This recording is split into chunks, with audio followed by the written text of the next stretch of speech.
Hello guys, कैसे हो आप सब। Welcome to film explain in Hindi. तो आज हम बात करने वाले हैं बुना से फंसी मूवी के बारे में। तो चलिए स्टार्ट करते हैं आज का एक्सप्लेनेशन। फिल्म की शुरुआत में हम गैब्रियल नाम के शादीशुदा आदमी को देखते हैं जो कि एक ऑर्केस्ट्रा टीम का हेल्पिंग मेंबर होता है।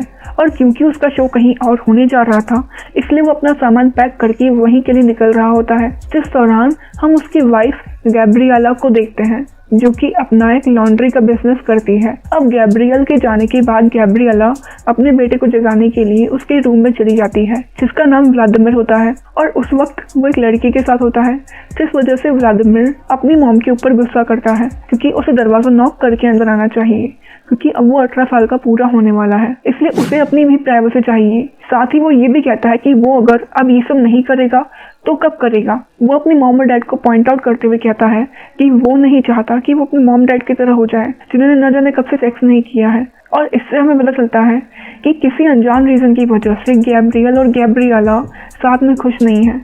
जिसके बाद हम गैब्रियल को उसके क्रू के साथ बस से जाते हुए देखते हैं, जहां नेटली नाम की एक लड़की उससे फ्लर्ट करने की कोशिश करती है, लेकिन गैब्रियल उस पर ज़्यादा ध्यान नहीं देता।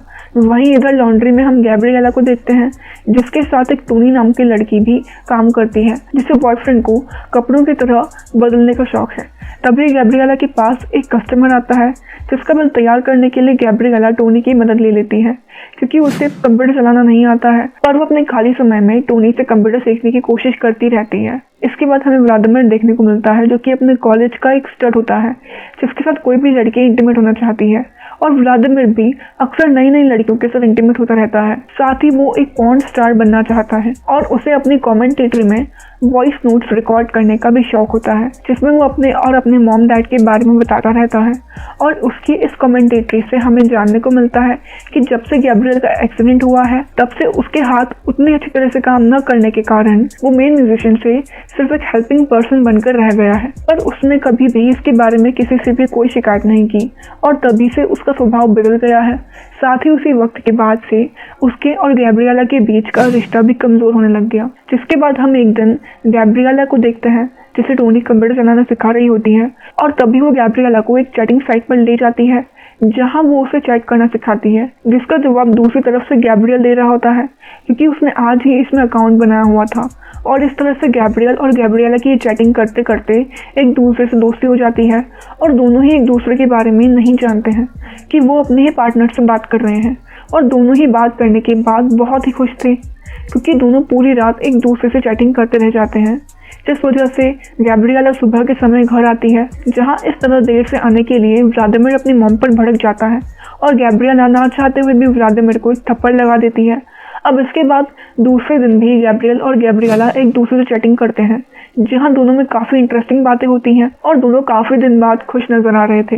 इधर नेटली गैब्रियल के रूम में आकर उसके साथ इंटीमेट होने की कोशिश करती है, पर गैब्रियल उसके साथ कुछ भी नहीं करता है और फिर अगले दिन गैब्रियल घर वापस आ जाता है।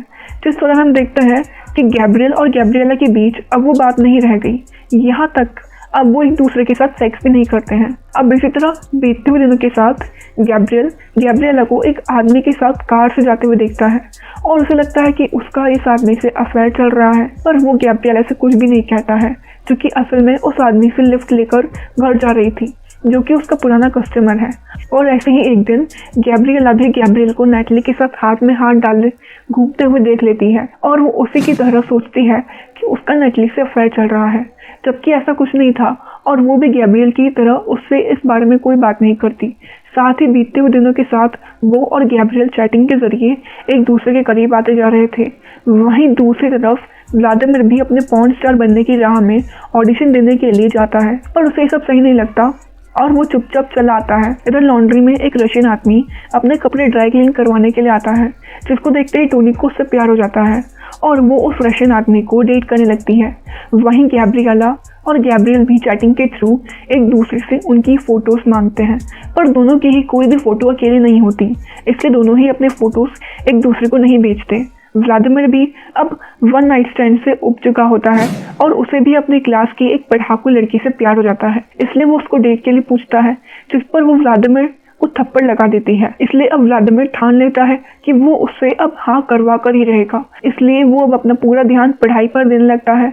पर इसके पहले उसका 18th बर्थडे आने वाला था और क्योंकि वो ऑफिशियली एडल्ट होने जा रहा था इसलिए वो एक सेक्सी सी पार्टी अपने घर में करना चाहता था, जिसके लिए वो गैब्रियल और गैब्रिएला को साथ में बाहर घूमने जाने के लिए कहता है और अपने बेटे की खुशी के लिए दोनों ही राजी हो जाते हैं।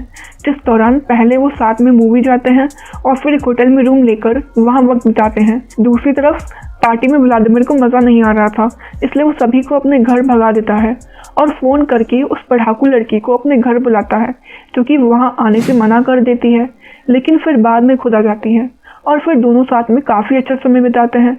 इधर गैब्रियल और गैब्रिएला में भी काफ़ी इमोशनल बातचीत होती है और फिर दोनों काफ़ी लंबे समय के बाद एक दूसरे से किस शेयर करते हैं। इधर व्लादिमीर और उस लड़की के भी रिलेशनशिप की शुरुआत हो जाती है, जिसके बाद चैटिंग के जरिए गैब्रियल और गैब्रिएला एक दूसरे से मिलने का प्लान बनाते हैं और जब दोनों एक दूसरे के सामने आते हैं तो एक दूसरे को आमने सामने देखकर पहले तो वो चौंक जाते हैं, लेकिन फिर गैब्रियल हंसने लगता है और गैब्रिएला उदास होकर वहाँ से चली जाती है, जिससे गैब्रियल समझ जाता है कि अब उसे गैब्रिएला से अलग हो जाना चाहिए। और फिर कुछ दिनों बाद म्यूचुअल अंडरस्टैंडिंग से वो दोनों एक दूसरे से डिवोर्स ले लेते हैं, क्योंकि वो कुछ भी कर ले वो साथ में खुश नहीं थे और यही दोनों के लिए सही भी था।